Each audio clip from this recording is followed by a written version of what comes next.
নমস্কার, আমি টুসি। আপনারা দেখছেন টুসি হ্যান্ডিক্রাফটসের নতুন আরো একটা এপিসোড। কথা বলতে চাইছি, সেটা হলো যে পুঁতির ব্যাগ তৈরির ব্যবসা শুরু করব কিভাবে। হ্যাঁ, এই প্রশ্নটাও আমার কাছে এসেছে। আমিও যখন প্রথম শুরু করি, যখন আইডিয়াটা মাথার কাছে এসেছে, তখন আমারও মনে হয়েছে যে কিভাবে শুরু করব, অর্থাৎ সেল করব কিভাবে। শুরু করব মিন্স এখানে আমায় বোঝানো হচ্ছে যে আমি সেল করব কিভাবে।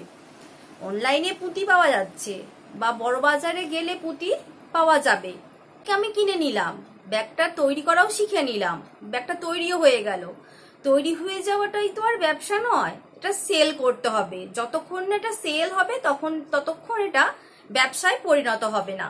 এখানে শুরু করব মিন্স সেলটা শুরু করব কোথা থেকে, এটাই বোঝাতে চেয়েছেন। কিভাবে কাজটা করতে হবে সেটা তো আমরা ভিডিও বানিয়ে দিয়েছি, সেটা দেখে শিখে নেওয়া খুব সহজ। এর পেছনে যেটা থাকে সেটা হচ্ছে সেল। যতক্ষণ না সেল হচ্ছে ততক্ষণ পর্যন্ত নতুন আরো একটা কাজ করার উৎসাহ পাওয়া যায় না। এই সেলটা কিভাবে করবেন? কিছুদিন আগে পর্যন্ত বা কয়েক বছর আগে পর্যন্ত অনলাইনের এই প্ল্যাটফর্মটা ছিল না, লোকের কাছে পৌঁছে যাওয়ার এই প্ল্যাটফর্মটা ছিল না। তখন তৈরি করার পর মিডলম্যান খুঁজতে হতো, যাদের সাথে ডিলার বা রিটেল দোকানের যোগাযোগ আছে। বর্তমান দিনে এটা আরো অনেক সহজ হয়ে গেছে।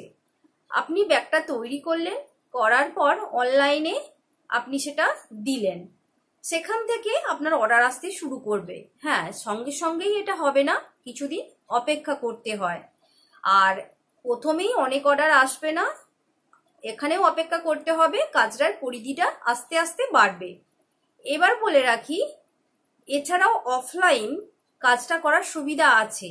আমরা সাধারণত জিনিসপত্র কেনার জন্য নিকটবর্তী শপে যাই।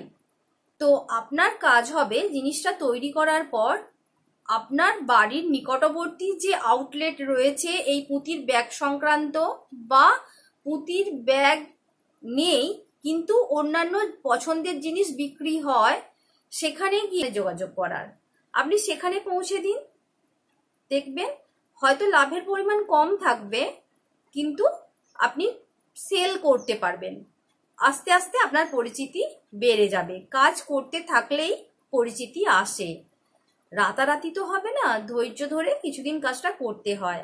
আমি বর্তমান দিনে প্রত্যেকটা ড্রেসের সঙ্গে কালার ম্যাচ করে জিনিসপত্র ব্যবহারের একটা প্রবণতা রয়েছে। আর পুঁতির ব্যাগগুলো গিফট আইটেম হিসাবেও বিভিন্ন উৎসবে বিক্রি হয়, প্রয়োজনে মানুষ নেয়, তাই এর একটা ডিম্যান্ড রয়েছে। প্রথম শুরুটা আপনাকে করতে হবে, কঠিন কাজ কিছু নয়। হয়তো আপনি প্রথম দিন যে শপে যাবেন সেই শপে গিয়ে আপনার ব্যাগটা পছন্দ হয়ে যাবে, এমনটা নয়। আমার ক্ষেত্রেও তা হয়নি।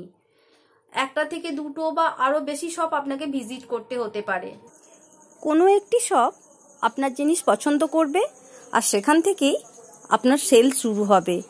আর একটা শপ পছন্দ করলে ওই মার্কেটের আরো কয়েকটি শপে আপনি পরবর্তীকালে সেল করতে পারবেন। আজ এই পর্যন্তই, দেখা হবে নেক্সট এপিসোডে।